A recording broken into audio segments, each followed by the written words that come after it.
So I think we can begin. Whoever is just want to start, go ahead. Everybody is getting in, and it's 2-1.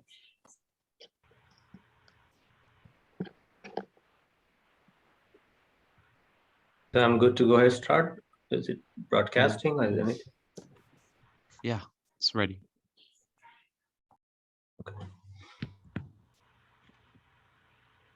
Alhamdulillahi Rabbil Alameen wassalatu wassalam ala Rasulil Nabil Kareem wa ala alihi wa sahbihi ajmain. A'udhu billahi minash shaitanir rajim. Bismillahir rahmanir rahim.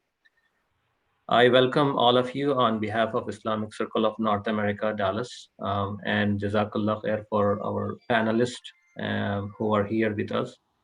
Um, as we know, brothers and sisters, Islam plays a high importance for the education. And we have seen from the Quran and from the seerah of Prophet Sallallahu Alaihi Wasallam the amount of importance the education has.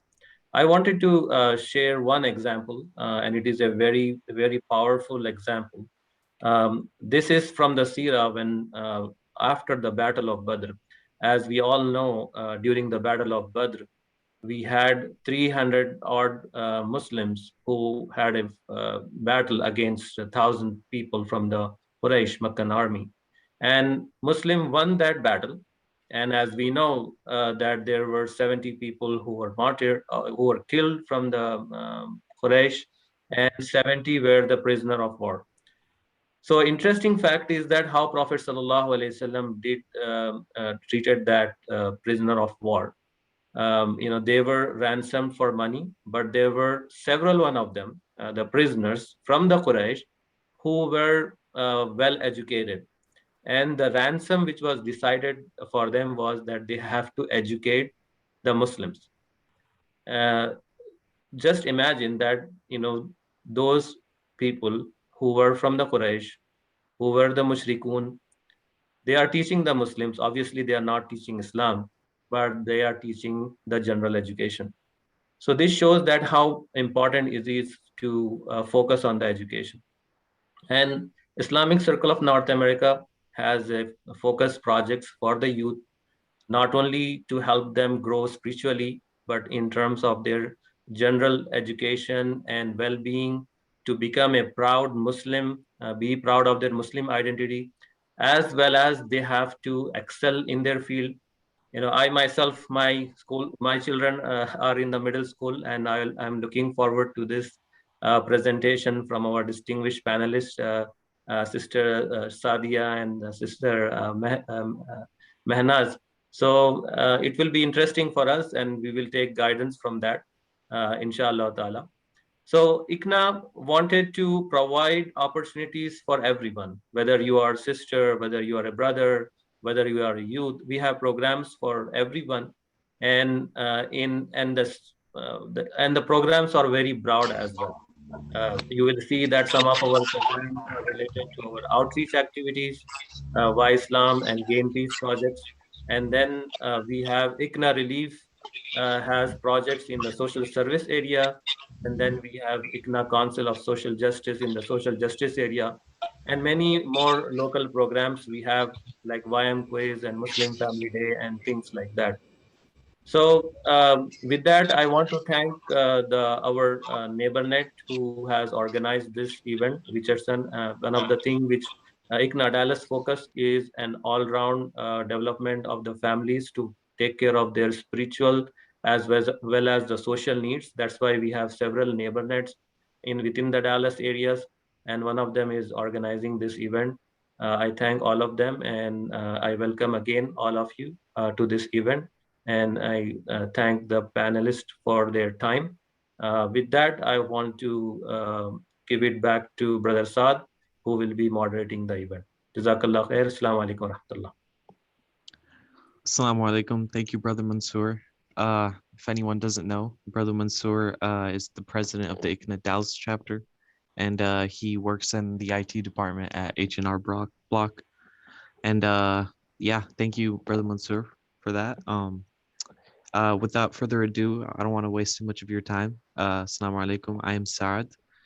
This is the Road to College Success webinar for 4th to 8th graders presented by ICNA.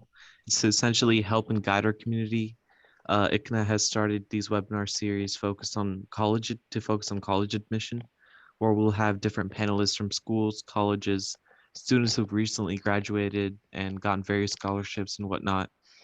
And after the summer, we'll have another webinar focused solely on college admissions for high schoolers and even people in college. And we'll continue be having these live sessions every year with updated information. But yeah, we'll have an hour and 15 minutes presentation and a 15-minute Q&A session at the end. So everyone in the beginning will be muted and can use the chat to ask a question or wait till the end. And I'm gonna hand it over to one of the panelists. That'll be me. Yeah, go ahead. Jazakallah khair. Ms. Sadia. Okay. A'udhu billahi minash shaitanir rajim. Bismillahir rahmanir rahim. My name is Sadia Haq, and firstly, I would like to welcome each of the dedicated parents and students that are online today. When the brothers that are here from ICNA today approached me at first about putting this Road to College awareness webinar together for our community, I don't think I could have agreed any faster than I did. There's just so much information out there, and at times it can get very confusing and overwhelming, and it's hard to decipher through. So sharing what I know and helping young students and families as they sift through everything to find the best options for them is something that I'm very passionate about. So I'm delighted to be here with each of you guys today. I'm excited about the panel that I have working with me today as well. So with that said, let's move on. So today you're going to hear us talk about the big picture and the journey ahead for your elementary and middle school children. You're going to hear about resources that are out there and how it impacts your child and your family. We're going to bring awareness to how to find the right school for your child. There are so many options out there, and it can get quite overwhelming. We'll take a closer look at some specific districts. You're going to hear from Brother Amar, a local magnet school graduate today, and his personal experiences with magnet schools. And then we're going to conclude our awareness presentation with sharing some key action steps in this journey. Like Brother Saad said, our goal is to wrap it up. Actually, our goal is 45 minutes to an hour, and then try to have at least 25 minutes at the end for questions and answers. If you have a question that does come to mind during the presentation, please feel free to add it to the chat box. Someone may answer it right then and there, or we may address it at the end. Okay, so these are our panelists. Again, my name is Sadia Haq.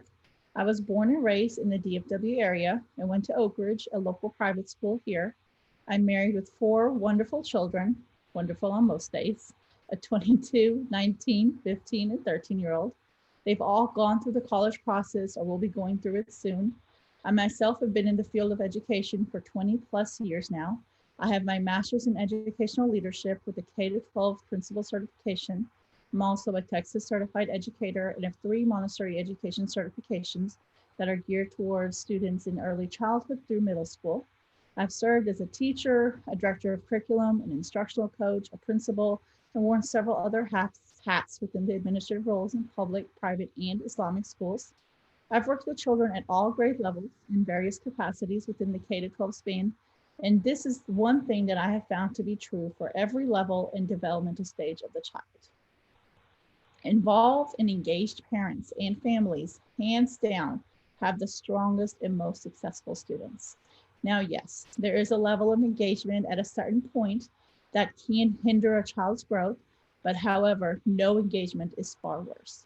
So with that, in deepest sincerity, I want to thank all the parents for being here today and involved. Brother Amar and Sister Minas are also panelists for today, and you will hear them speak a little later in the presentation as they introduce themselves as well. So before we get into some specifics, we're going to start off with talking about the big picture. And before we talk about what that college resume wants to look like, let's set the stage. So as we set the stage, it's important to remind everyone that any journey that we take has to be guided by our deen, our religion, and our purpose on earth. All Muslims understand that our purpose on earth is to worship Allah subhanahu wa ta'ala. So where does that college and what we study in college to make the career out of come into the mix of this? So as Brother Mansour just shared, and Brother Mansour, you took a part of my story, but Jazakallah khair for starting with that. But we know that Islam values education, and it is something that Prophet Muhammad sallallahu alaihi wasallam encouraged and reminded us about in his lifetime. And as Brother Muhammad shared, it wasn't just something that he spoke about with words, but also his actions. And the story that he shared about the poor brother is a wonderful example of how Islam gives the importance to education. So, since we know that our purpose is to worship Allah subhanahu wa ta'ala on this earth, therefore anything that was encouraged by our beloved Prophet Muhammad sallallahu alaihi wasallam would be promote our ability to worship Allah subhanahu wa ta'ala with the talents that are given to us. And this brings me to the message today that I would like to share. Whenever our children are young, in primary school, in elementary school, middle school, and really until they're adults, to hear this constant question: what do you want to be when you grow up? Moms, dads, uncles, aunties, school teachers, and even the well-meaning strangers at a community gathering will always ask, what do you want to do when you grow up? While they share and highlight the careers that make the big money. That question is asked so many times, it's no wonder that children and later adults learn to equate success with what it is that they will do in their careers and how much money that they will make. Although we all know that a successful Muslim in the eyes of Allah subhanahu wa ta'ala and what we desire in those that are closest to us is the ones with a strong character values of integrity, compassion, work ethic, empathy, and trustworthiness, to name a few. But it is not these character traits that we condition our young ones to truly associate with success. So, no doubt that our children will hear how Allah subhanahu wa ta'ala has already written our daily bread and life's provisions for us during an Islamic class, or perhaps even by a parent during a family talk. So they will hear this nicely in a packed lesson that anything that is meant for us will be given to us within our lifetime. But really, what meaning does this have for our children in the implementation of their everyday life? Success and achievement is truly defined by society's pressures and the educational system to strive to improve their skills year after year, to do the best for themselves, to get the highest test scores, to get the best grades on our report cards, and to be recognized, all so that we can ultimately get into that best college that will get us closer to that best career and will ultimately give us the best opportunity to live a comfortable life independently and financially strong. Well, this idea of success has created a culture that works directly against what we know in Islam. Children and adults learn to hyper-focus on the end, trying to gain that scholarship, trying to gain that entrance to a well-known university, and ultimately a job with a high salary. The pressures to achieve this type of success lead us to enter into this rabbit race. We're not focused on the journey itself. Children and adults are often finding ways to cut corners and to find the easy way to get to the finish line in this highly competitive race. Students often resort to cheating just to make the grade. The message of Islam is completely lost in the implementation. The message needs to be reshaped, and the words we use need to be altered. So when you ask your children how they worship Allah subhanahu wa ta'ala, many of them will share that they pray 5 times a day or that they give zakat. Parents, they need to be taught so much more than that. They need to be taught that worshiping Allah subhanahu wa ta'ala is so much more deeper than that. Our prayers are prayed to Allah, but they are also gifts to us from Allah to keep us on the straight path throughout our day, to keep us focused on Allah's path and to keep us close to Him. They need to be taught that we worship Him by embracing the talents that He has given to each and every one of us. I believe firmly that each of us has been given a unique talent as a gift.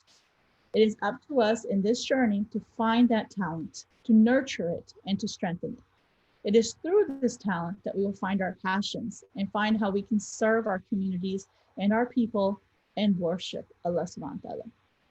We may use these talents to earn a source of income.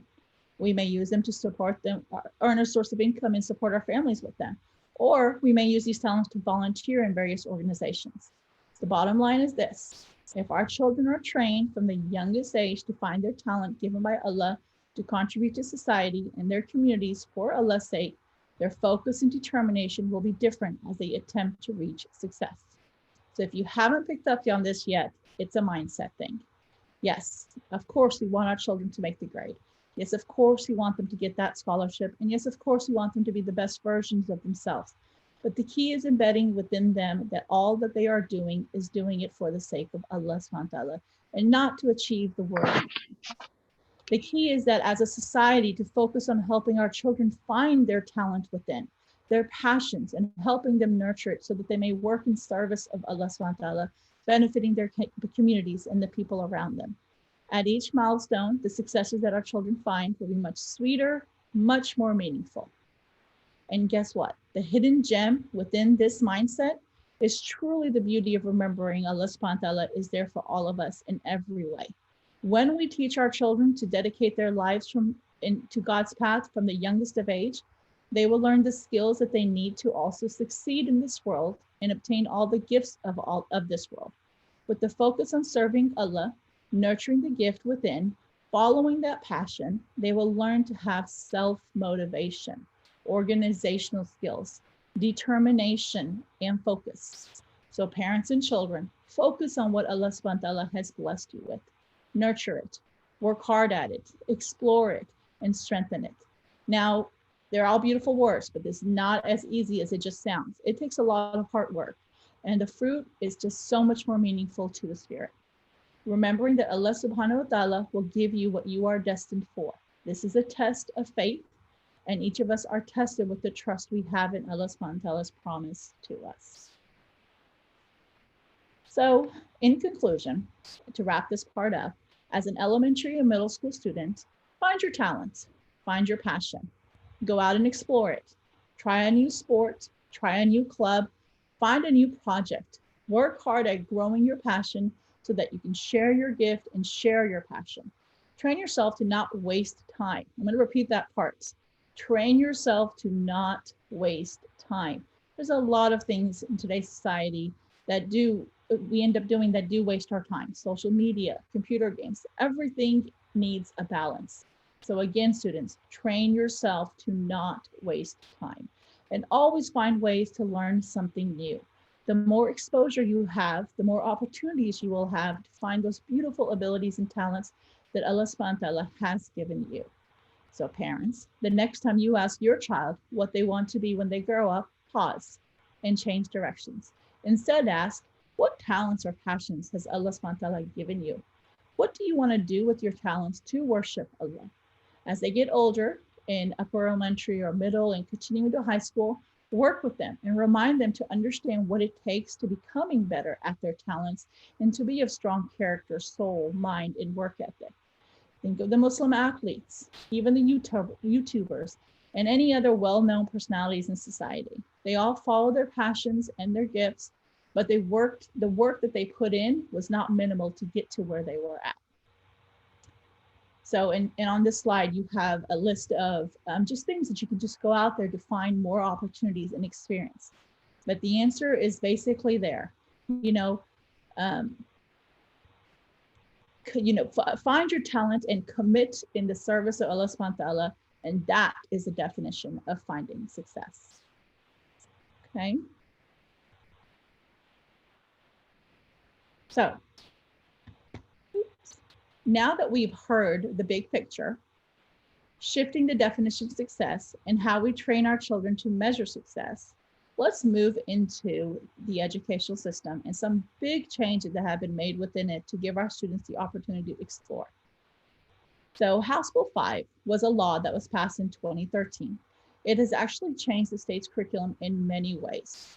During our presentation, we're going to be focused more on the changes that were made to the graduation requirements than any other part. Having an understanding of what House Bill 5 did helps us understand the systems and opportunities that our children can be provided with as they prepare for their college years. HB 5, House Bill 5, has changed the number of required credits to graduate on a foundational plan. That is the basic plan, basically, to make room for credits that are mostly focused on an endorsement area. And another way to describe it is just a specific area of study that will give the students some real-world experience.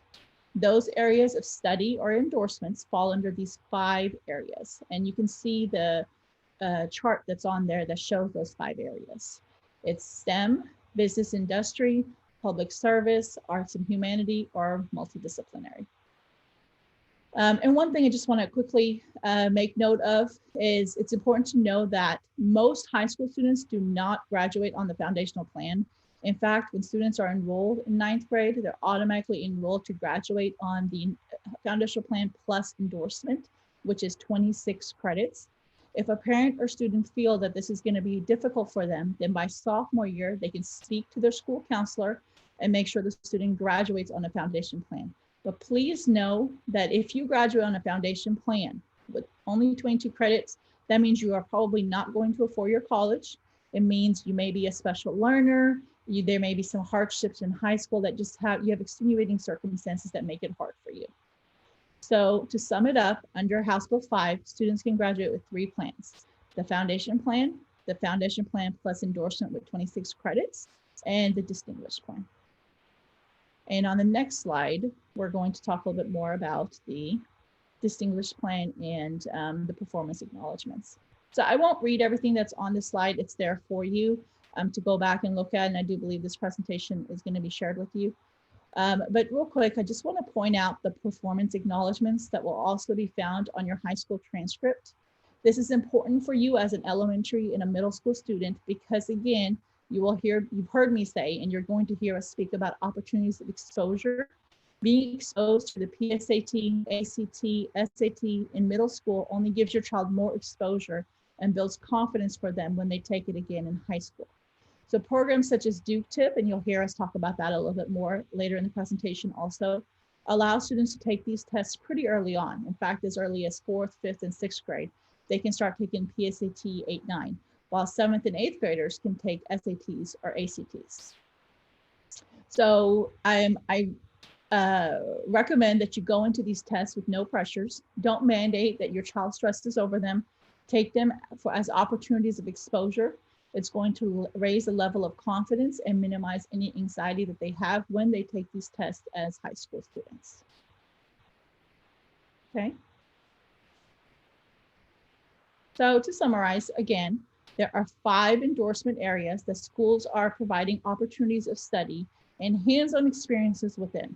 So during their junior and senior years, students who are accepted into further pathway programs are given the opportunities to study in real-world experiences. So for example, students studying within the health program will work in a hospital and get clinical experiences.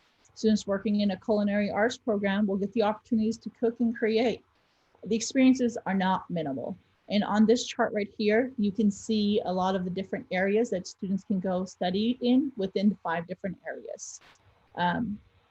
Now, small charter or public school districts that cannot provide all 5 areas of study must provide at least one of the areas, which is often multidisciplinary studies, which is, a little bit of just those advanced classes across the board.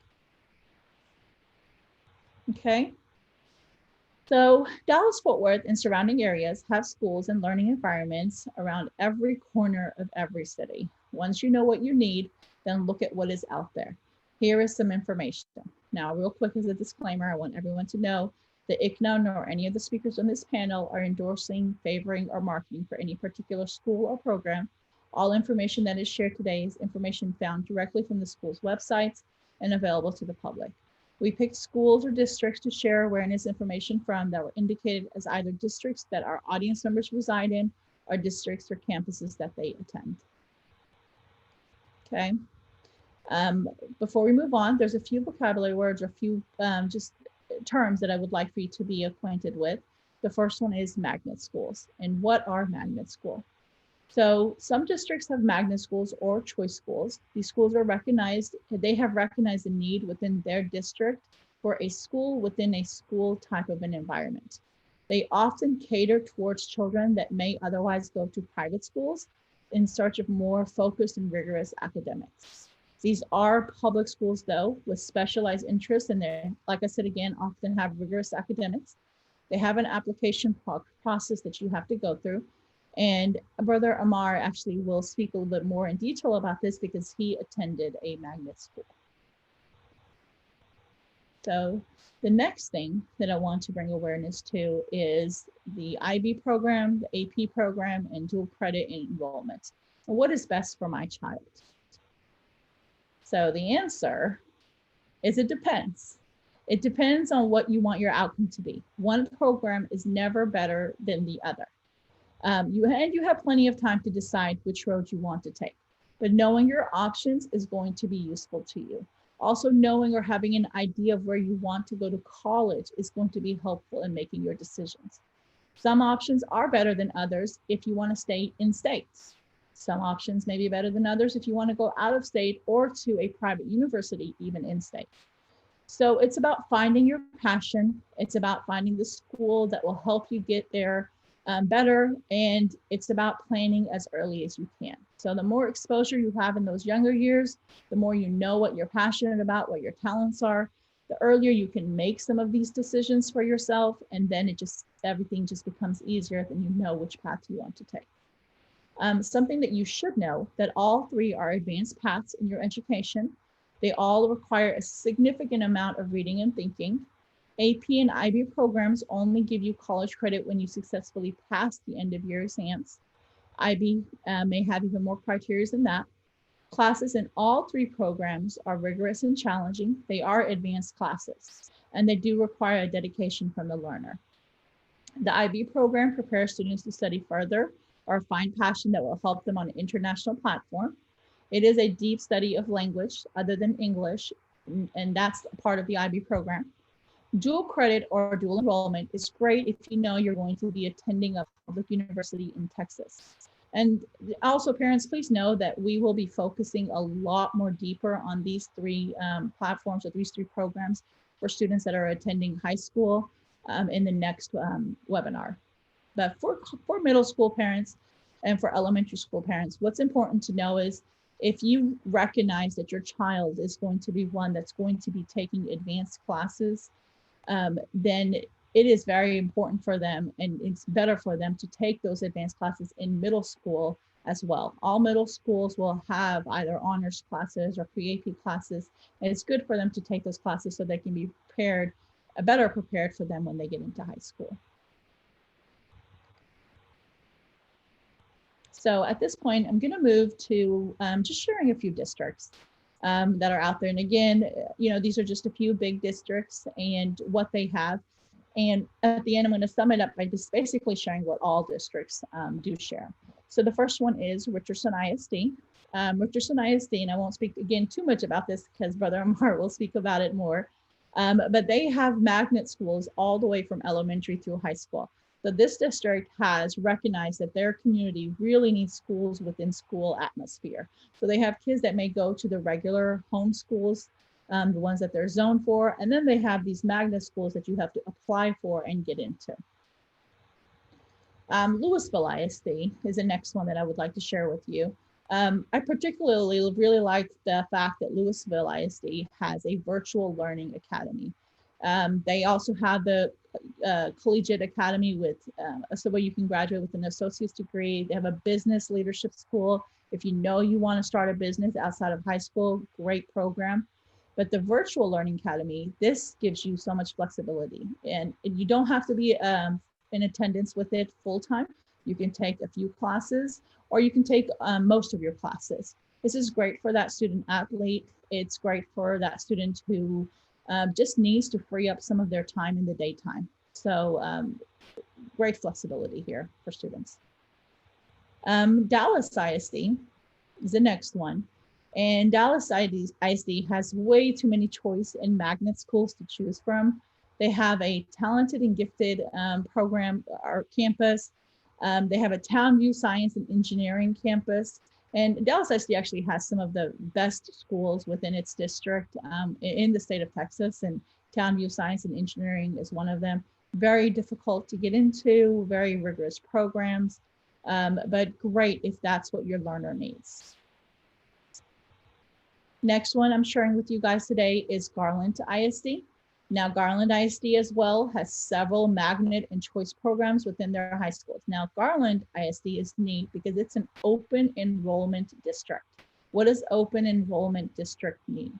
It means you can go to Garland ISD regardless of what city that you live in.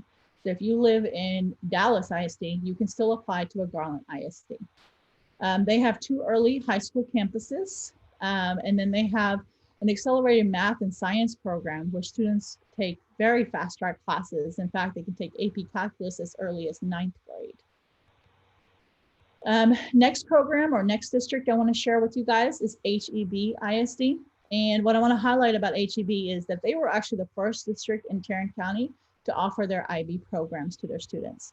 And they have made it so rich and established it so well that not only do they offer Spanish and French, but they also offer Arabic, Mandarin, and Chinese. So if you live in the HEB district and you want your children to, learn Arabic, or you want them to learn another language, they have great schools that will allow that. And the next campus, Grand Prairie, our next district, Grand Prairie ISD, like Garland ISD, Grand Prairie ISD is also an open enrollment district. Grand Prairie ISD has some great choice schools that are within it. One of my sons actually went to Young Men's Leadership Academy. It is, again, a choice school. It is an application process school. It's just for boys.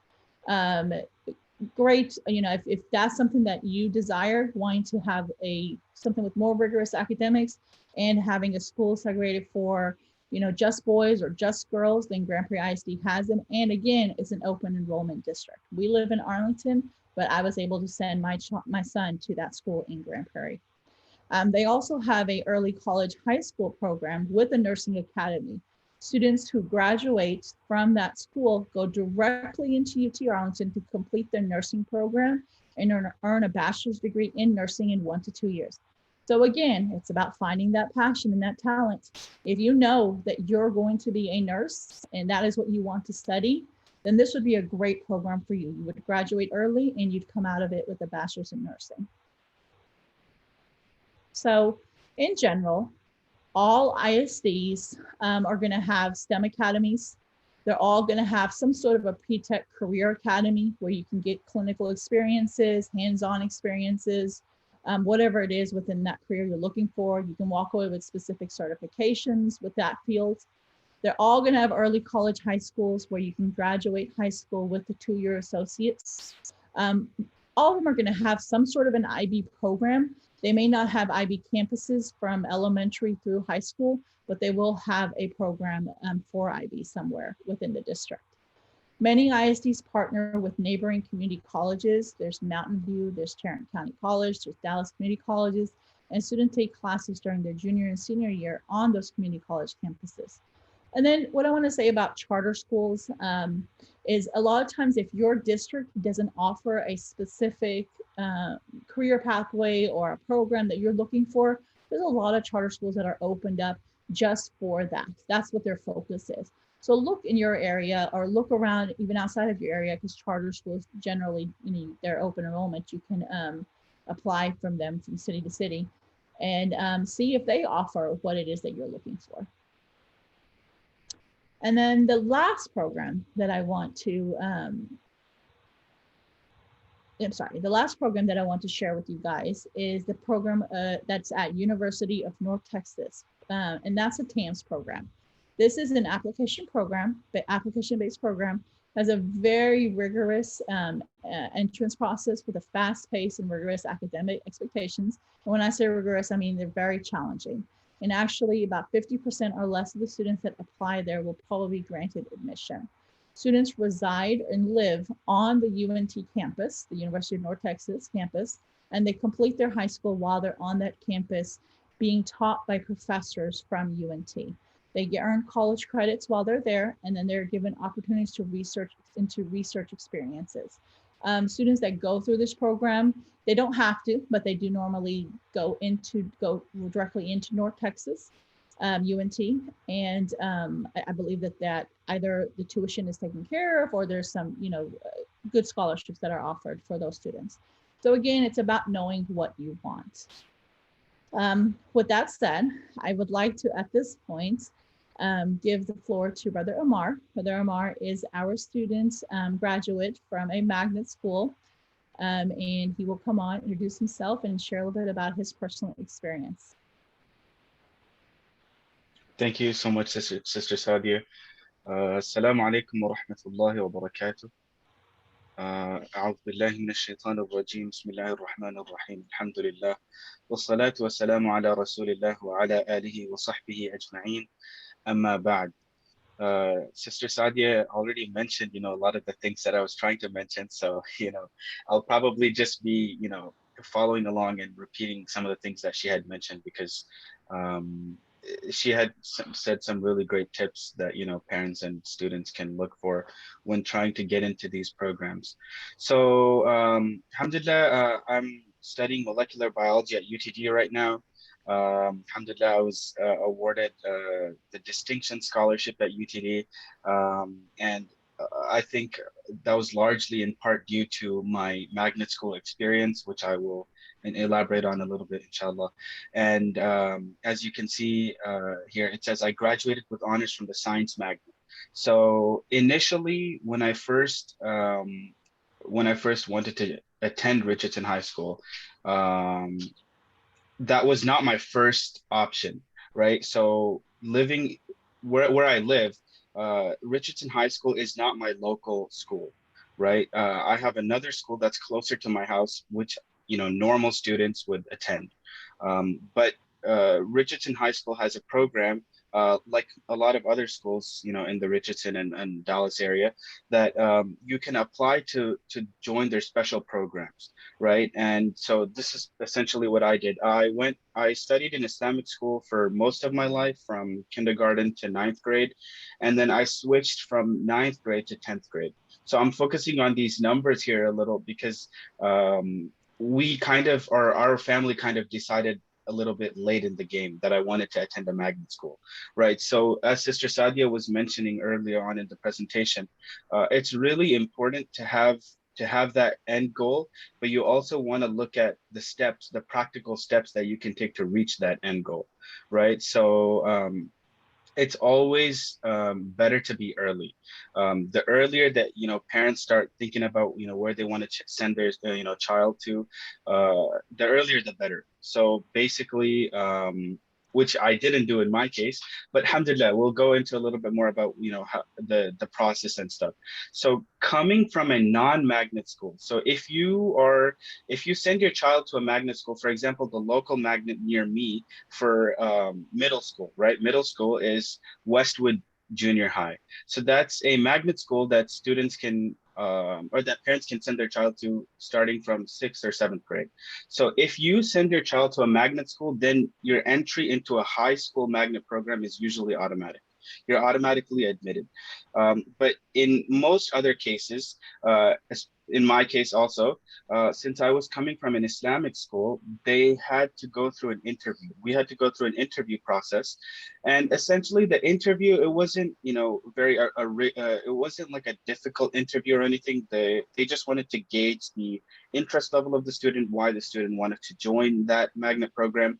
So I started off in the robotics magnet. And alhamdulillah, I did that for 1 year, and I realized that robotics is not my thing. I was more interested in the health science magnet. So but at that point, since I had joined in 10th grade, it was late for me to join the health science magnet. So I essentially so I just stuck with the science magnet. Okay. The science magnet it's one of the, I guess you could say, the biggest benefits that I had received from being in the science magnet was the rigor of education, right? And rigor basically means the difficulty level of the courses and the immersion that students will get, and that really helped prepare me for college. So all that study habits that I had gained from attending that magnet school really helped me, alhamdulillah, and really helped me succeed in my SAT, my ACT.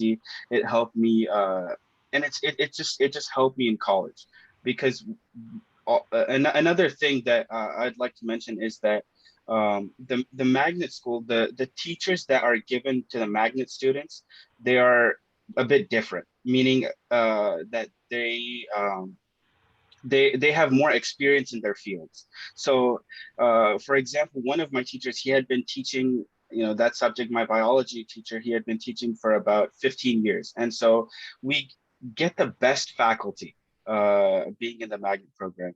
And so one tip that I would give for students who are going through these programs is to take advantage of the teachers that you have in high school, because once you attend college, it's totally different. And I saw that when I attended college.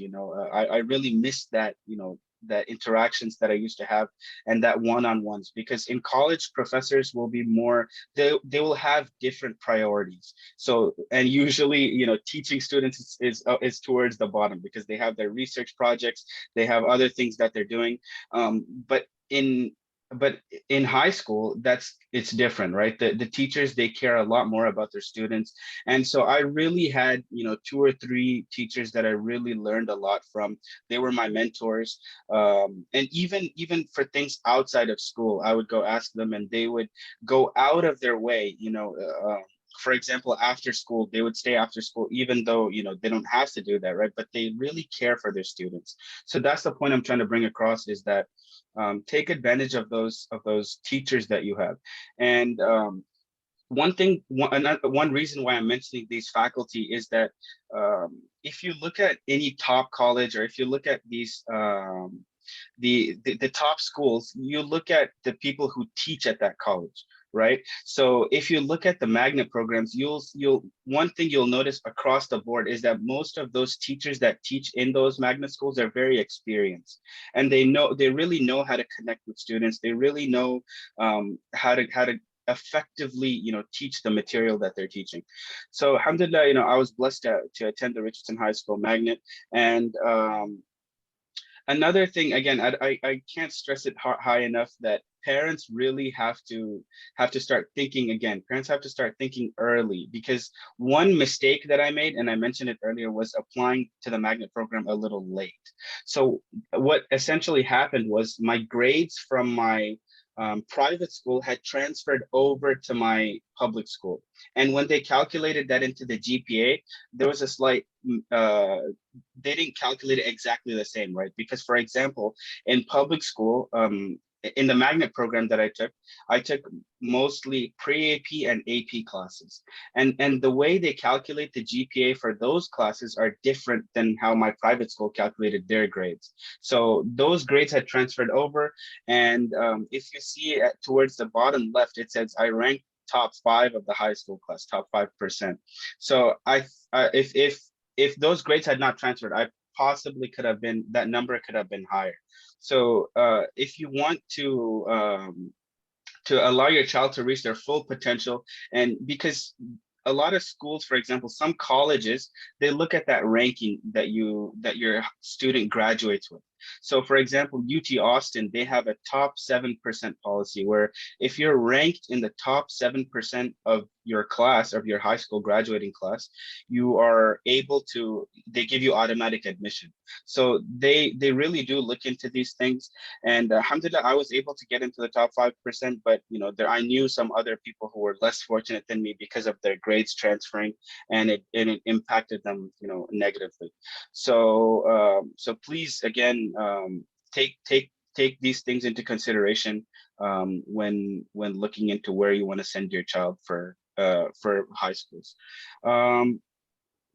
And so magnet versus non-magnet programs, there really is a huge difference, especially with regards to the quality of the education that students receive. And I think, my success, or so far success, alhamdulillah, in college, is the study tips and those what I had learned in high school, basically they transferred over into college, because AP classes that you take are essentially college courses, right? As Sister Sadia was mentioning earlier, those classes really help you, and they prepare you for college. So those classes that I had taken really helped me, alhamdulillah. And the magnet program that I attended was essentially a foundation, and it just allowed me to build from there. It gave me that solid foundation, and you just keep on building from there, alhamdulillah. And I mean, I've been speaking about all the the benefits and the the excellent programs that they have.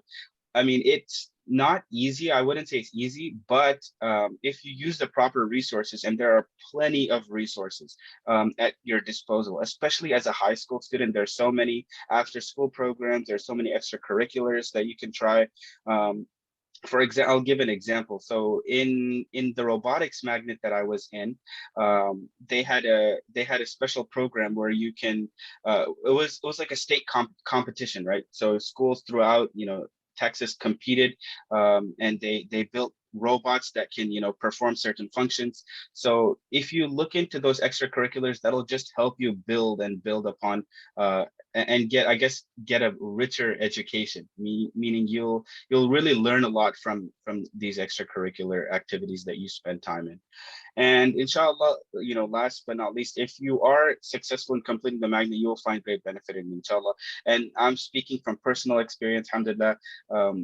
My college, I guess you could say, experience has been a lot easier because of that rigor, that rigorous education that I had received.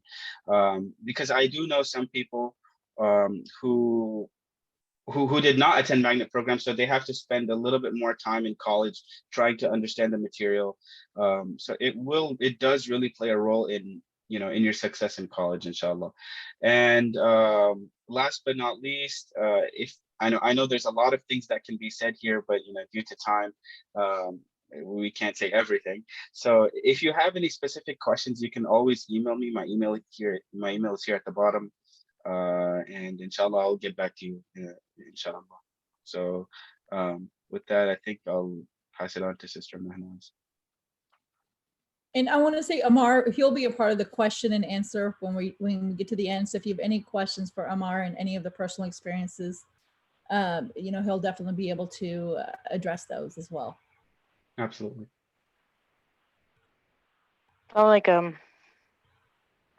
So Amar brought up some great points, and I just want to touch on the top 5% of the class. The reason why that's a big deal here in the state of Texas is because there's actually the law in Texas is if you graduate within the top 10% of your high school class, whether it's a public school or a private school, you actually have guaranteed admittance into every Texas public university.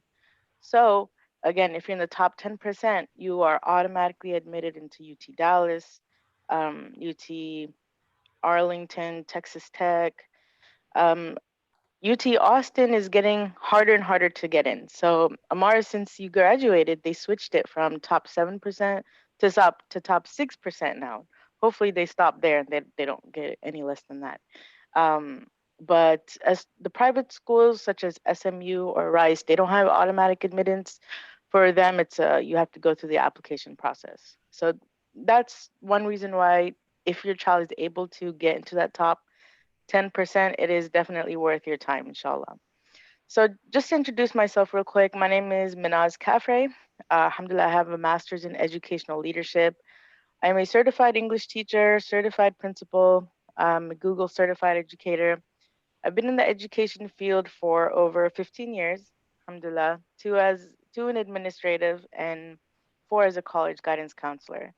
And I think what I've enjoyed the most in my experience in education is getting to see how children develop over time. So I've had the pleasure of teaching every grade, alhamdulillah, except for 5th grade. It's on my bucket list, inshallah. But seeing where they start out in elementary, all the awkward things they go through in middle school, how hard high school, and then now as the college guidance counselor, seeing what colleges want and the kinds of students that get into college, it's been beautiful to connect the dots, alhamdulillah. So I'm very happy to be here, very happy to share my experience with you guys. So when we talk about the journey, and now we're gonna get into more of the nitty gritty, what exactly is on your to-do list? Most of us wish the journey looked like that first picture right there. Just very straight, no distractions, straight road to success. But we all know that it's not that easy, right? So how they think the journey actually looks is that second picture right there, where, okay, they know they're moving forward. Maybe there's some turns here and there, right? Maybe the scenery will change here and there, but generally, yeah, it looks like that. And I'm going to break everybody's hearts when I tell you that the journey looks nothing like that. And for those of you who have children that have been through the educational process, you know that it looks like picture number 3. That is the reality of the journey.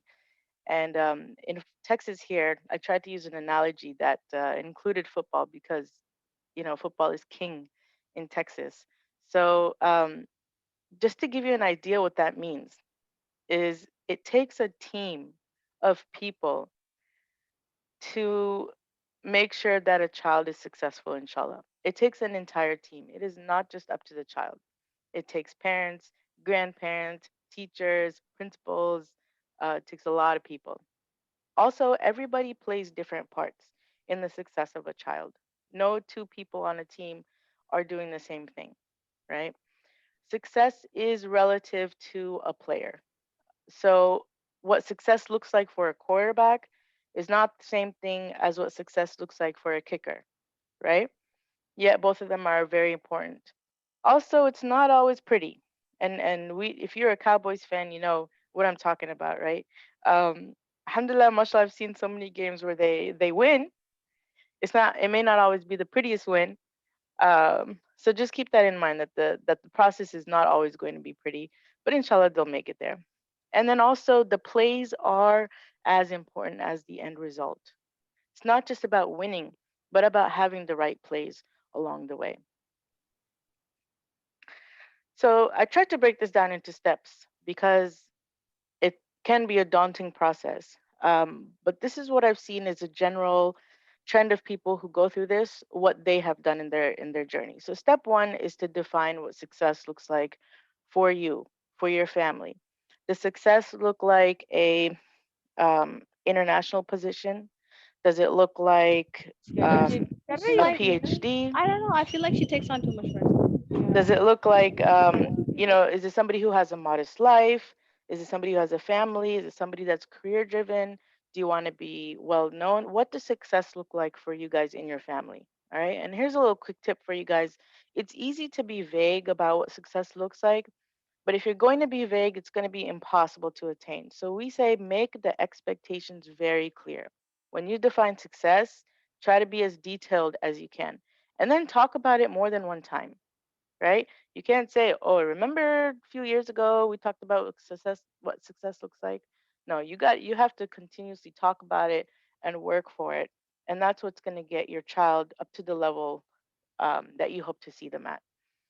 Step number two, make it tangible.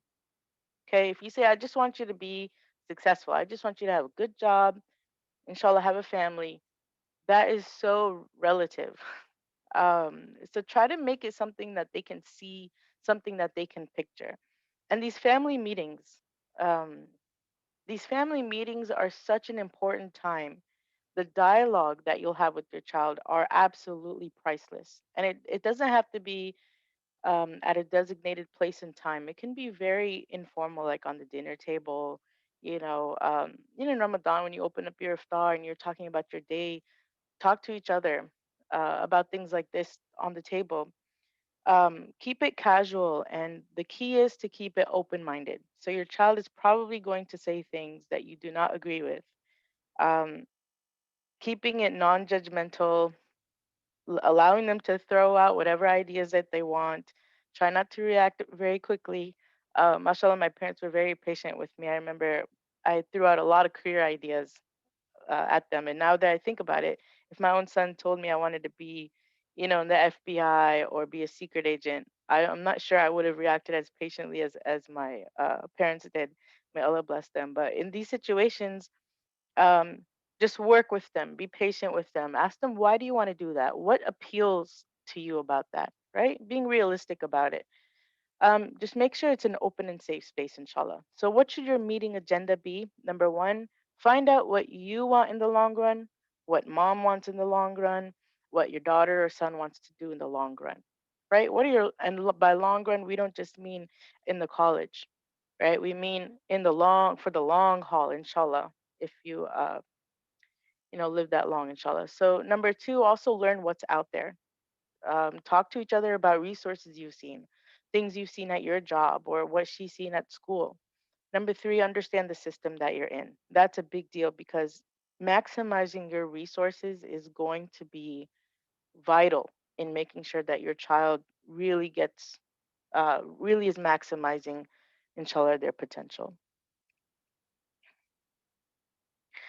Step number 3 is going to be finding the right school for your child. And there are so many options out there, mashallah. You've got private, charter, public, Islamic, CTE, K-12, magnet, Montessori, homeschool. How do you know which one to get your child into?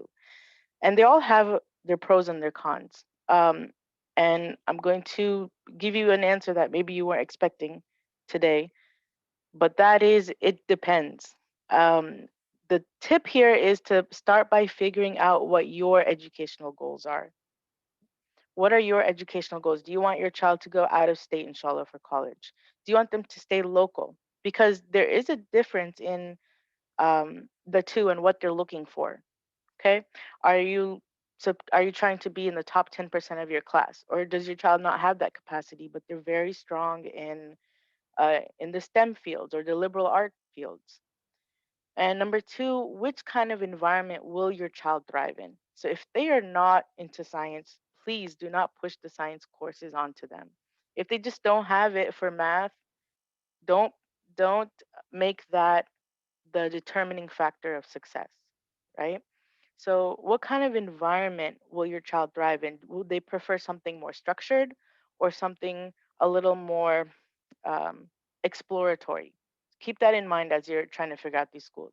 So just really quickly, I want to talk to you about the main types of public schools. So you've got the public, the charter, and the magnet. And so just so you know the difference between the three, first of all three are free to attend. The public school, you're going to go to the school that you're zoned for. There's no application process, there's no selection process. For the charter school, it's also free, um, but it does often require an application, and generally you enter by a lottery system. Okay, and a charter school typically has something that they specialize in. Here in Garland, we have ILT, the International Leadership of Texas, and they specialize in teaching, their lessons alongside with Chinese Mandarin, and Spanish too, is what I heard recently. So every charter school is going to have their own specialty. You want to figure out what that is before you commit to it. A magnet school is highly selective. It's also free to attend, but there's rigorous testing and there's an application process to get in. If you get into a magnet school, they have those special programs. They've got the high academic standards. Um, and again, they are a very specialized version of a public school. But look at the magnet program before you commit to it. As far as private schools are concerned, there are two types. Most of them are the nonprofit private schools. So they rely on tuition, there's an application process. They're typically accredited by a recognized accreditation agency. And it's very important that you go to a school that is accredited. And they are governed by a school board. The private for profit, this is starting to become more and more popular. The private for profit, the biggest difference is that they are not governed by a school board. So people are attracted to it because the administration are the ones that truly make the decisions within the school. It's run by educators, and they don't have a board that they report to. Therefore, it can result in a quicker response time if you have any requests. Then homeschooling, mashallah, now with COVID, I've seen a lot of interest in homeschooling. What is it? It can really be whatever you want it to be, but you make sure that they study the material that they would be studying in school. And what are the pros and cons? Some of the biggest pros are it cuts the fluff. So you can typically get an 8-hour day of school done within 2 to 3 hours. That's a definite pro. Another one is you get straight to the material. It's going to be very individualized to what your child wants and needs. You can skip things that they have already mastered, and you have complete control over the environment. What are the cons here for homeschooling?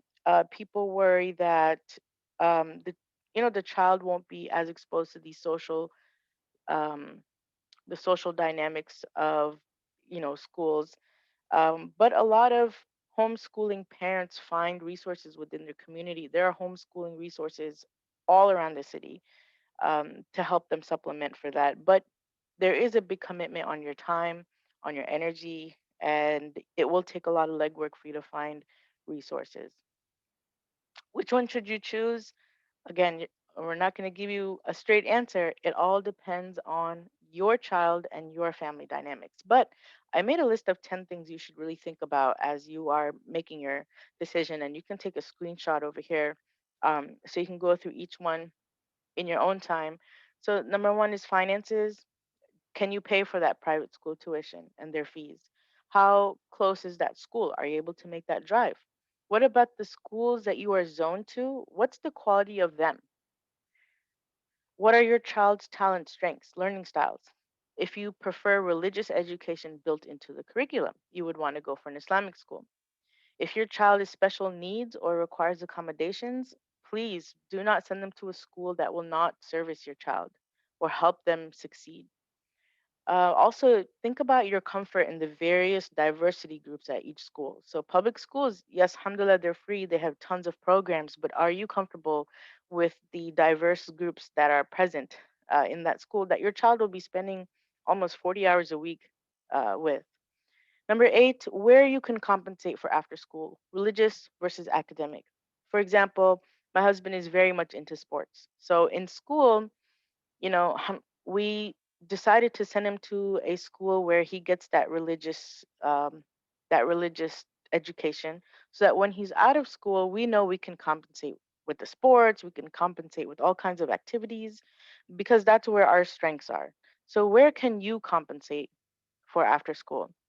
Number nine, opportunities within the school if you have an end goal in mind. So if your child wants to be something in particular, make sure that the high school that they're going through will help him get there. And also your availability. Okay. Are you able to make the drive? Are you able to make the trips? Are you able to be part of the PTO? Things like that. So good signs though, if you when you walk through the schools or you look at their websites or their social media, if they have an active PTO, experienced teachers that have been there, anything about character building posters on the walls, do they have opportunities to explore? What are their test scores looking like? Is the principal friendly? That's a big one. What kind of environment is the principal setting? Because your child is going to be walking through those doors every day, interacting with this single human being that's leading the entire school. Is the atmosphere nice? And what kind of school-wide activities do they have? Try to go to some. A lot of them are open to the public. So if you go to a few here and there, um, you'll get a really good sense of the culture of the school. And the other one is make sure to ask the right questions. And I feel like this is where people can really use a little bit of help in asking the right questions. What kind of questions should you ask these public schools and private schools when you go for a tour? So what we did is we created just a very simple, humble site, bit.ly/ICNA Road to College. If you go to that site after this presentation, inshallah, we'll put up the slides. And we also have some questions that you can ask, which we feel are the right questions. And I'm gonna do a quick screen share to show you just roughly what it looks like right here. Okay.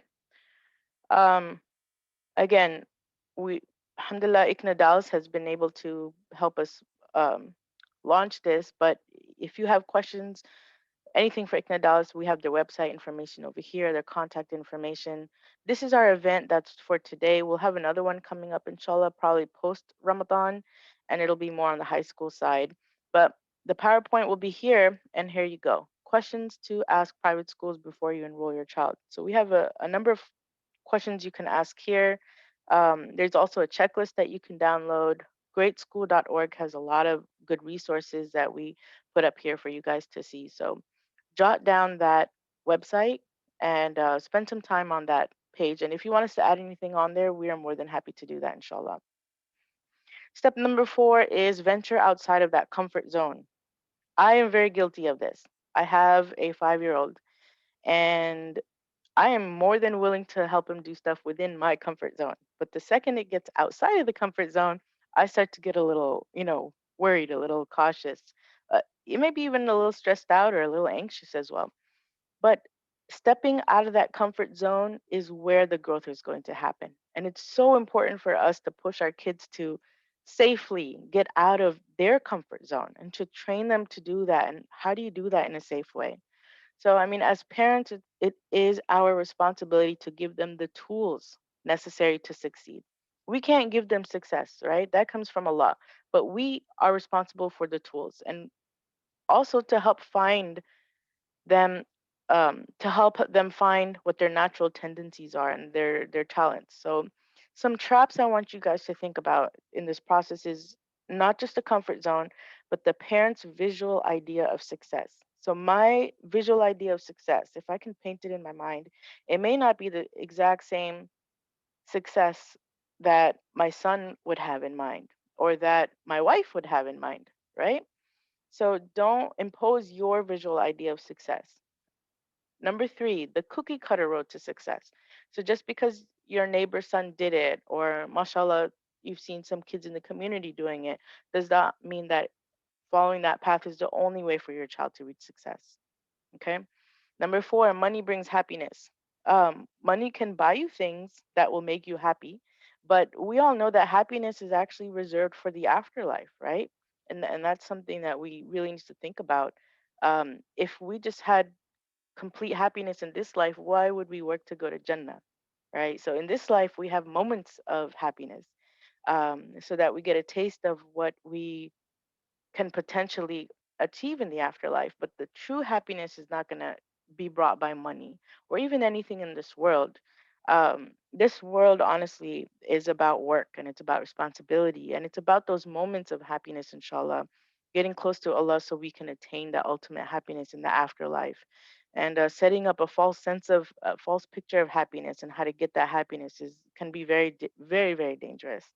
Also, number five, separating dunya and akhirah. There's there it should be completely integrated, and it's hard to do that, but it takes some effort. But inshallah, we'll get good at it. Um, there isn't a when you are a Muslim, it doesn't matter if you're in a private school, public school, you're at the masjid, you're at the mall. Becoming a doctor is not different from your religious life. Becoming a teacher is not different from your responsibilities as a Muslim. It is all completely integrated. So help them understand how the dunya and the akhirah are integrated. That'll help them have that right mindset as they're going through and making their decisions, inshallah.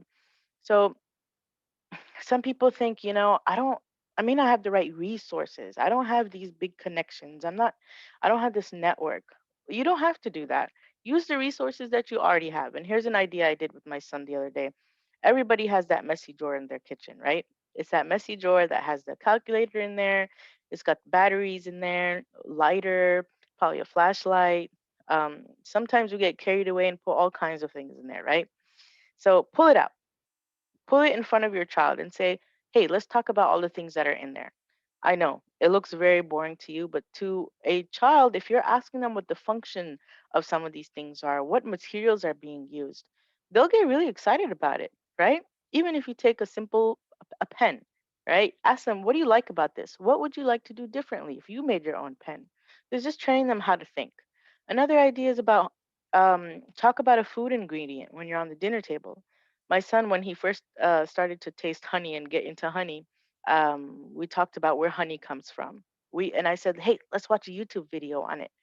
Pulled that up, and then we linked it to Islam and to the prophets, and it was just so much fun to talk about. And that's honey. Anybody can do that, right? And idea number three, it does take a village to raise a child. So get your parents involved, get your aunts and uncles involved. Let them talk about their careers in front of your kids. Let your kids see that they are a resource. So the other one is to search for resources because they are literally everywhere. Everywhere you go, you are going to find resources. Everybody wants to get in on giving to students. Okay. One of the biggest ones on this list, though, is the city. And I don't know how many of you guys have looked at your city websites, but there are some amazing resources that the cities have put out. I've seen internships, I've seen meetings with the mayor. One really cool one is called Teen Court, where students actually get to be part of a teen court, helping make decisions, asking the right questions. It is amazing. So go to your city website, ask your library. The Muslim community, mashallah, we have so many between mass and ikna and isna and care, I mean, mashallah, there are a lot. So roads were made for journeys, not destinations. I love this because we often forget that the journey and it should be exciting.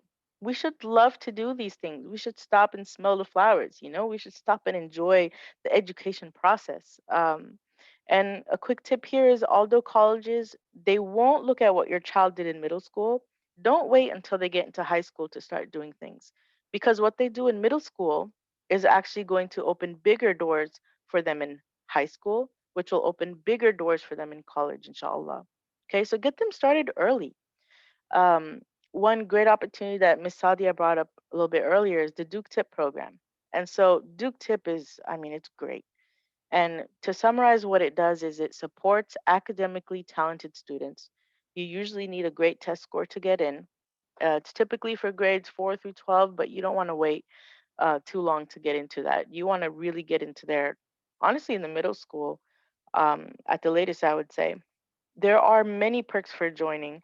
You get access to summer programs, Duke courses, networking, research opportunities, high level competitions, chances to earn scholarships, awards, recognition, early counseling. These are great.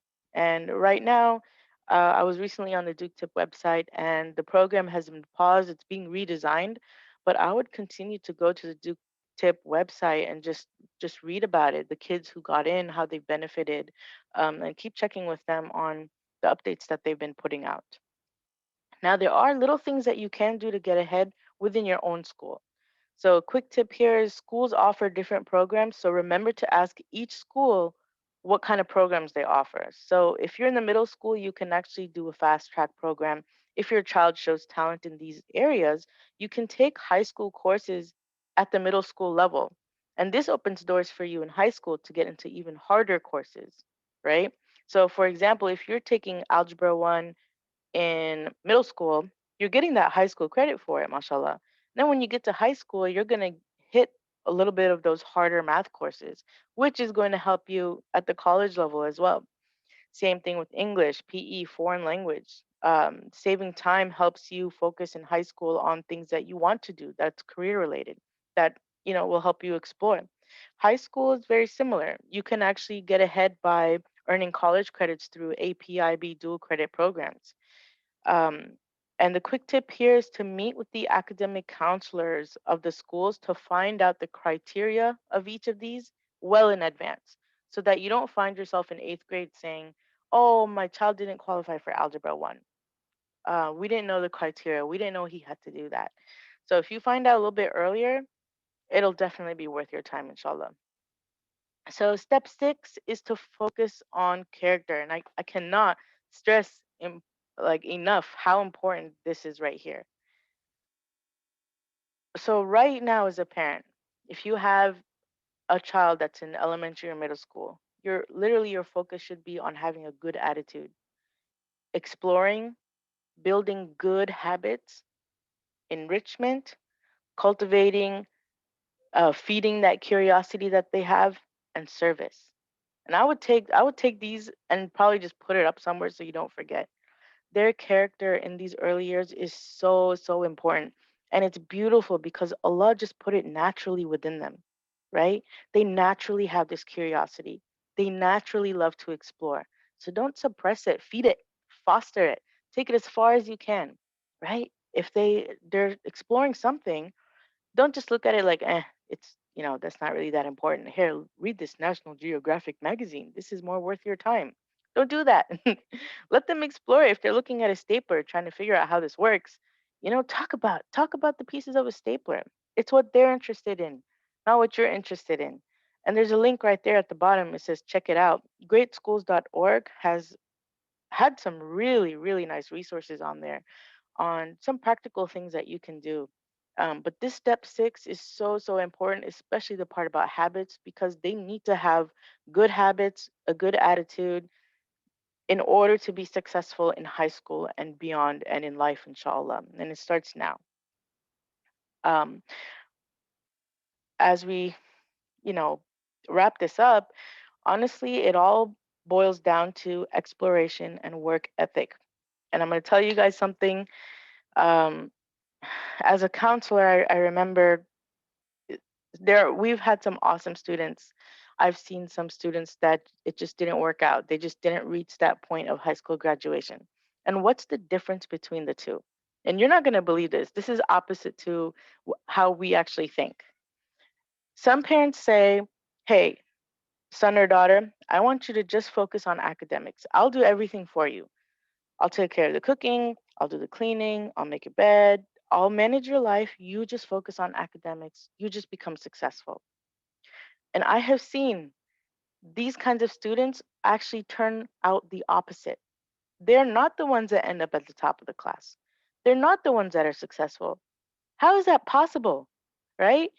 And if you're one of the parents that have done this, warning, warning, warning, retreat.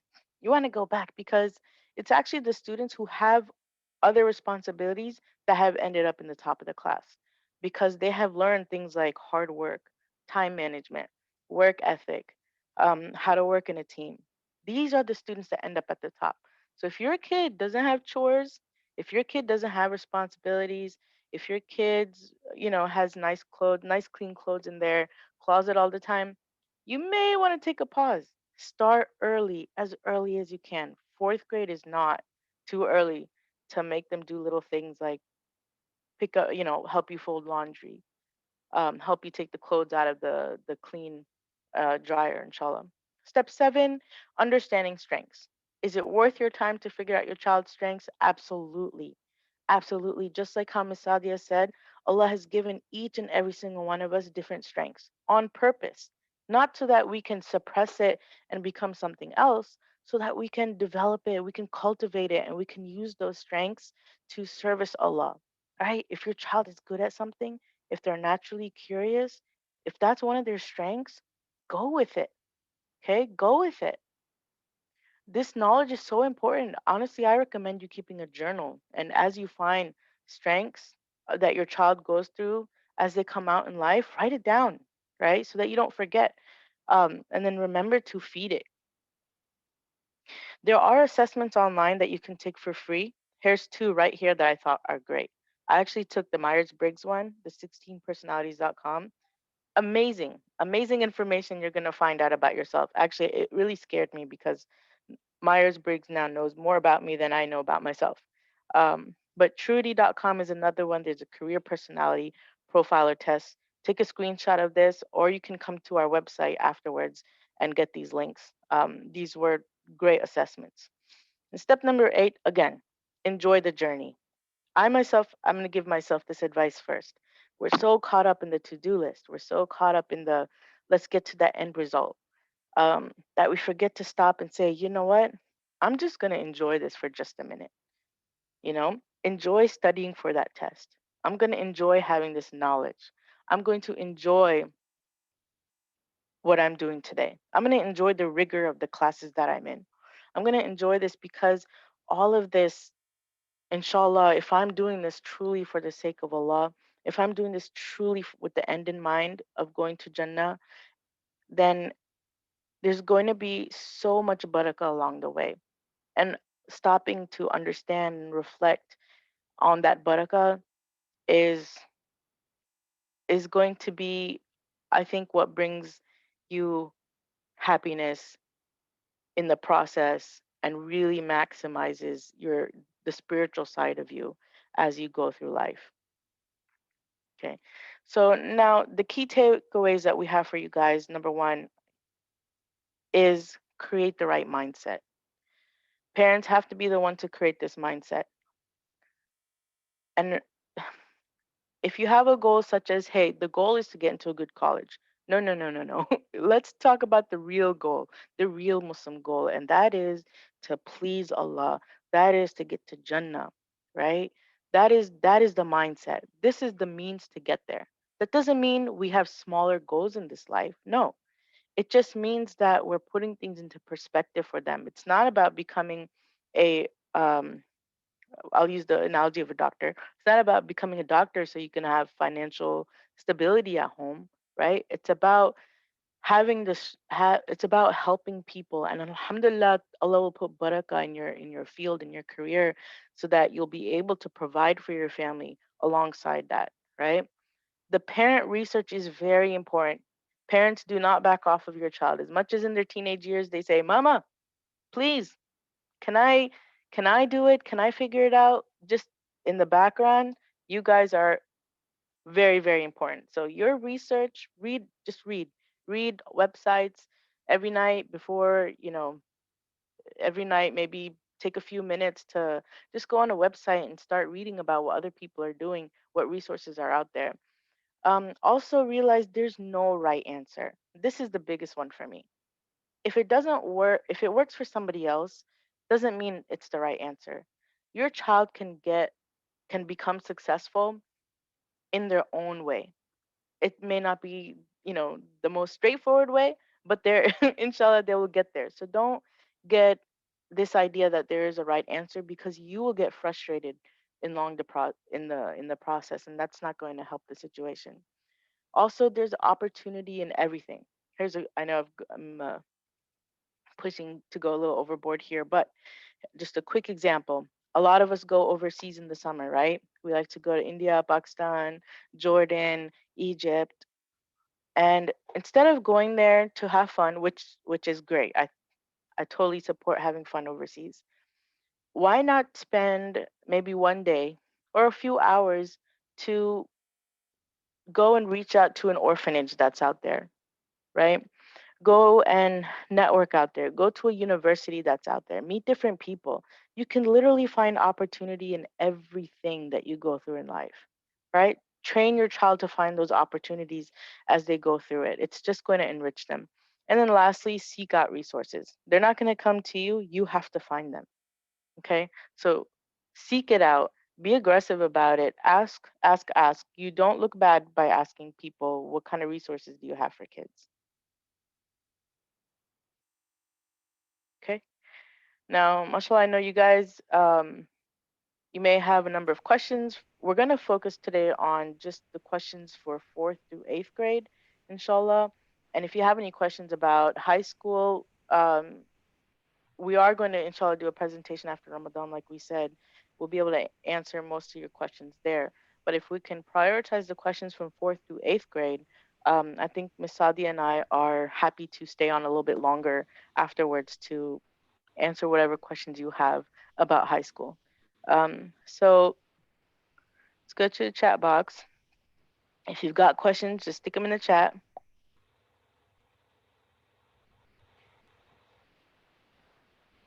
And I want to add, we've shared our personal information here as well. So if you want to email anything you don't want to ask right now and you want to email us directly, our emails are here. I'm okay with texting as well. So I've shared my cell phone number if someone wants to text as well. So that information is there for you. And also we will share the slide. From the beginning of the slide, there was a link to that website that Sister Manaz has spoken about. It will, inshallah, have the presentation and the recording and the nice document for questions to ask schools as well. I've got a good question here. Question, my 2nd grader is reading at a 6th grade reading level, mashallah, according to the teacher. What should the parents be doing to maximize / build on this? Sadia, do you want to take this or should I take this? Yeah, mashallah. What kind of school do they go to? You're a 2nd grader. What kind of school does she or he go to? And whoever the parent is, they can come on and tell us a little bit more. Assalamu alaikum. It's from my side. This is Danish. So yeah, he goes to a public school. Public school, okay. So one of the first things that you should do is ask the school what they're doing to be able to address her needs. If she's reading at a 6th grade level in 2nd grade and it's a traditional school, then there's a very good chance that everything that she's learning in school is something that, it's just not challenging her as much. As a parent, you can, again, give them more opportunities for exposure and give them more opportunities for experiences. Put her in an enrichment club outside of school, take her to museums, and let her build on her strengths. But it's also very important that she's challenged and kept up with in school, because she does spend a long time in school, and those hours need to be also challenging for her. So ask the school what they're doing to keep up with her academic needs and her academic ability. Maybe a traditional school is not best for her. Maybe I don't know if she's in a regular school or if she's in a magnet school where the curriculum is a little bit more intense. Maybe a Montessori school where children learn independently at their own pace would be better for her, where she could be a second grader working at the capacity of a sixth grader. So the first thing I would do is ask the school.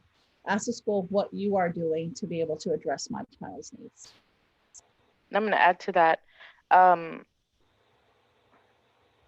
Honestly, when it comes to standardized testing up in the upper grades, or even the STAR testing that happens throughout, elementary, middle school, somewhat of high school, reading is probably the best way to develop those skills, the skills needed to do well on these tests, right? So let her read. Just tell her to keep on reading. Alhamdulillah, my son is also, when it comes to reading, he is a little bit on the advanced side, and I make him read to his sister. We, we try to make reading more fun in the sense that he'll see me read, we'll read the same thing, then we'll read it a different way together, right? So he interacts with the book differently. And then we'll start picking apart the book as well, right? Hey, what would you have put in this spot in the story? Little things like that, so that they're interacting on a different level with the book, and it keeps it exciting for him that way. There's a question that says, ahead. what's the benefit of choosing IB program? And can you elaborate a little bit more? So that is more of a question that you're going to need to focus in more when your child is getting ready to go into really 11th grade. You even have 9th and 10th grade to think about whether or not you want to use the IB program. So it's something that we're going to definitely dig deep into in our next webinar that we do. But at this age, because there are elementary schools that offer IB programs, what's the most important thing for you to really focus in on is the importance of the language other than English. If learning a language other than English is very important to you, then IB program is something that you want to do. Most public schools do not teach a foreign language in elementary grades unless it's like an IB platform school or it's a specific charter school that's focused on that. So private schools often have that. But if your child goes to public school, learning language is very important for you, then looking into an IB program at elementary and middle school years it's going to be a good option for you. Also, if you are interested in what the IB ideology is, and you can read about it, there's so much online. IB's website is great too. IB is for high school. There's actually something for middle school called the MYP program. And there's something also for elementary called the PYP program. And there are schools in Dallas that have the PYP and MYP program, BHA being one of them. And I've seen the change in the curriculum. It's more about just to guide you on what it is. It's having this global understanding. So they'll learn about these global themes and connect to people on a global level. It's very interesting and very beautiful to see. So I highly suggest go to the IB website and read about it. And inshallah, in our next program, we'll talk about it in further detail. Brother Mumtaz asked a very good question, something that probably lots of parents struggle with in just today's society. Saying my child is not interested in writing and reading, but that it's very important part of their education. Please guide me on some ways to motivate her. She does go to public school ISD. Due to devices, her span of attention has gone very limited, and she's in grade 4. So yes, that is something that lots of families struggle with. We are in the world of technology, and where technology has brought in a lot of great things for us, it's also brought in things for us that are not so great. And I don't know if you're going to like my answer or not, but my personal experience and my personal advice on this one is that you just have to be tough on this one.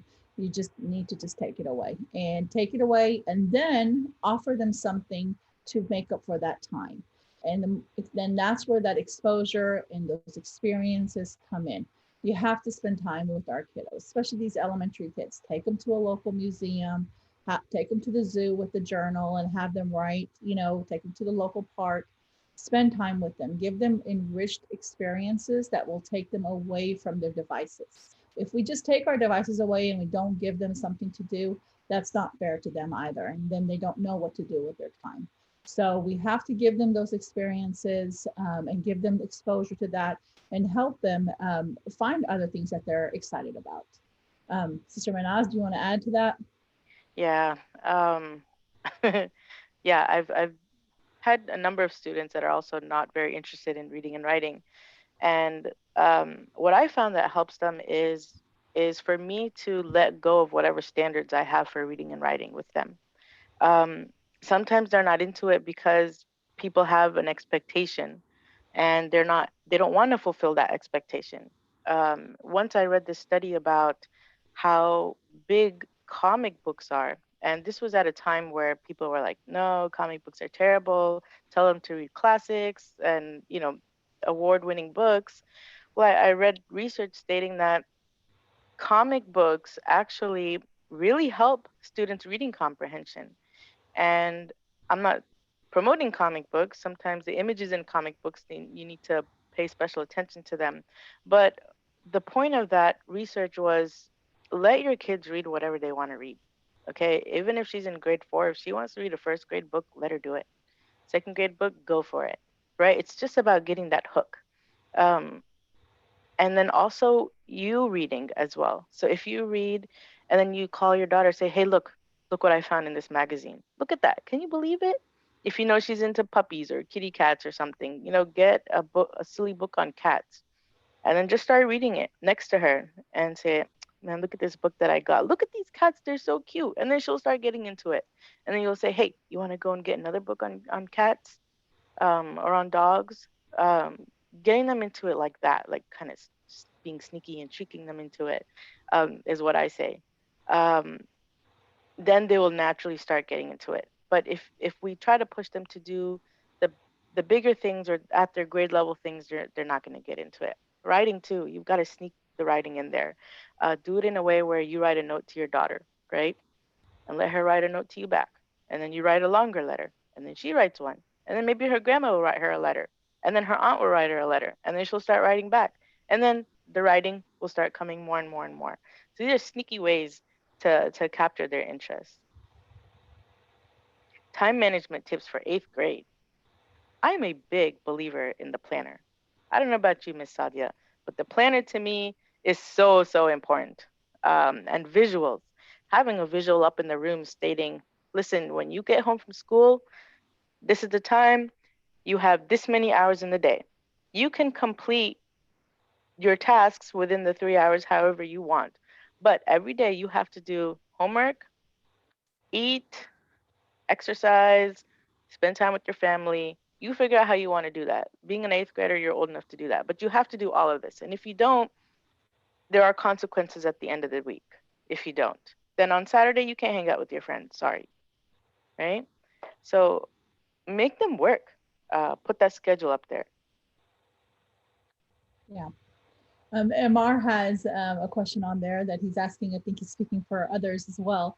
He said, with COVID, what can parents do to help enrich students? Considering that museums and other educational experiences are indoor, what can more cautious parents do to help their kids get these kinds of educational experiences? So, and this is where I said earlier, technology is a great thing. And, of course, there's things that we struggle with as well. Technology can bring a whole world into your living room. It's just you going in there and discovering it together. Your backyard is a great place to go and discover, to talk with a book, take a nature walk in your neighborhood.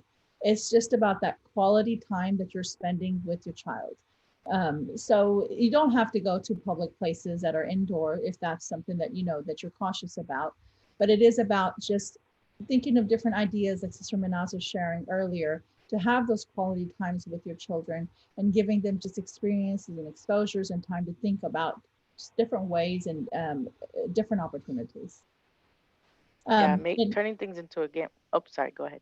Yeah, no, I just wanted to say that we have about 5 more minutes left, just so that we're going to go over time. So there's a lot of questions that we have not addressed. So I'm going to try to address them in writing as much as I can, but we will end so that if there's anybody who needs to leave, but I don't mind staying late, and Sister Manaz doesn't mind staying late, and Brother Imar, if you can. So we can stay late for anyone who wants to stay on to ask further questions. But in about 5 minutes, we will just wrap up things. So maybe let's take maybe 2 more questions, Sister Manaz. Yeah, I kind of want to add to the brother about COVID because of how many people are going through this right now. I myself, I'm an educator, and this was hard for me, very hard for me. So what did I do? I know if I told my son, hey, let's go for a walk outside, he would have been like, no, I don't want to go. I'm allergic to nature. Things like that. So what did I do? I started to bribe him. Okay, I believe in bribery completely. So I would say, hey, let's go outside. And the first person to write down, like we'll take the letters A, B, C, D, E, F, G. The first person to find something that starts with the letter A, B, C, D, E, F, G, G for grass, for example, gets to decide what's for dinner tonight, right? Or, hey, let's go for a ride. We're going to ride around and we're going to point out how many things we can see in the color blue. And if you can get more than I can within the next minute, then you'll get to, you'll get to watch, you'll get to, I don't know, you'll get to do something that you like, right? So making it a little bit more competitive like that, they're much more eager to go outside when they know they get to choose dinner or they get to have ice cream,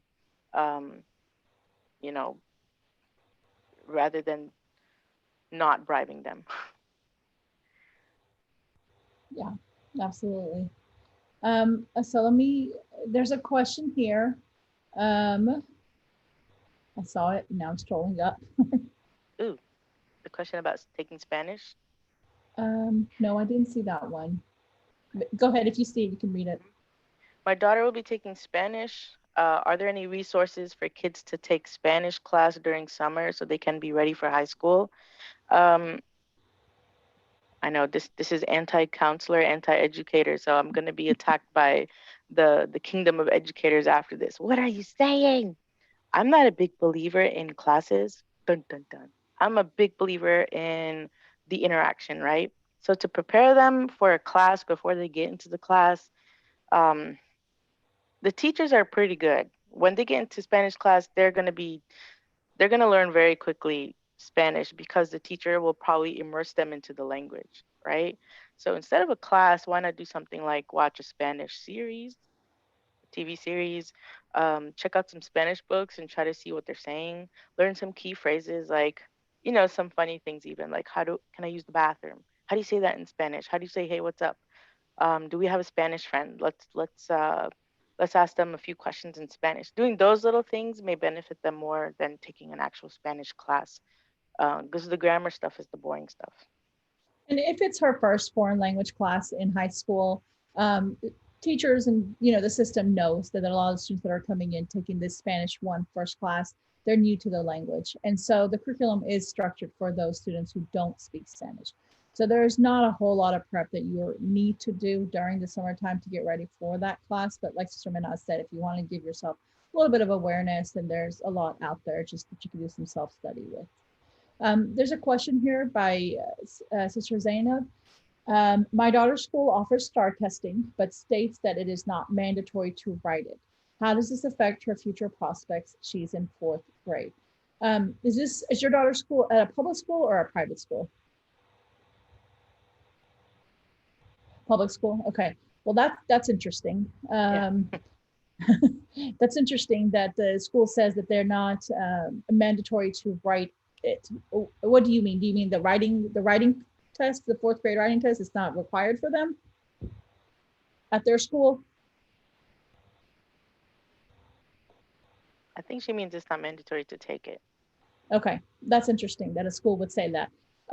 Yeah. Well, so yes, parents always have the choice if they do not want to take the STAR test. It is not something schools usually advertise. So that is something that's interesting. How does it affect your child? it does and it doesn't. If taking the STAR test, it's just another, it depends on what you make out of it. It's just another assessment, whether they're taking the STAR test or another standardized test, they're just taking an assessment.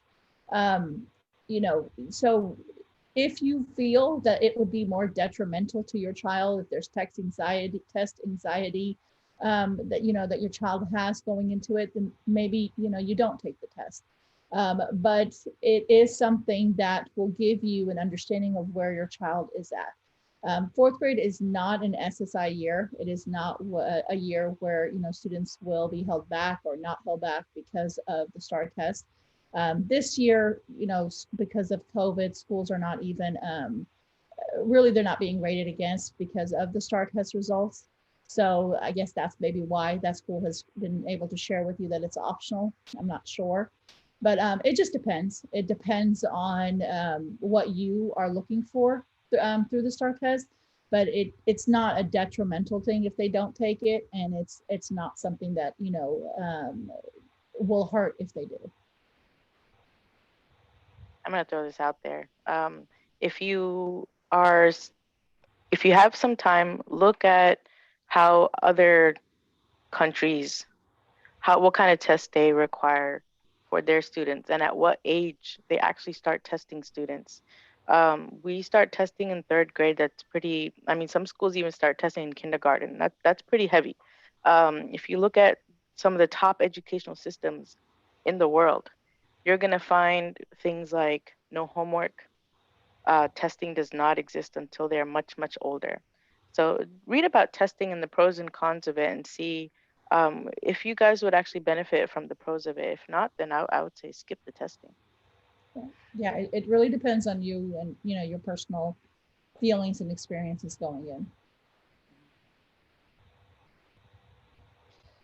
Okay, so I'm gonna answer this last question and then we're gonna wrap up. From where should we take high school courses when we're in middle school, like Algebra 1 and geometry? Talk to your school. So some schools, especially if they're smaller schools, may not be able to accommodate this, like smaller public schools or charters or private, but bigger schools definitely are able to accommodate this. But teachers in those schools will usually recommend that you take these advanced classes. When you're going from 6th to 7th, they might tell you. So, but have those conversations with your school counselors. You have to seek them out. And I speak about this from personal experience. My son was one of those students who in 7th grade took Algebra 1 and then 8th grade took geometry. And when he got into 9th grade, he was taking Algebra 2. But I had to seek it out. I had to go and find the counselors and make sure that, he would get that advantage. It wasn't just brought to my attention. So definitely do your legwork. Definitely go speak to the counselors. Don't be afraid of coming off annoying or irritating. You are your child's advocate. So advocate for your child.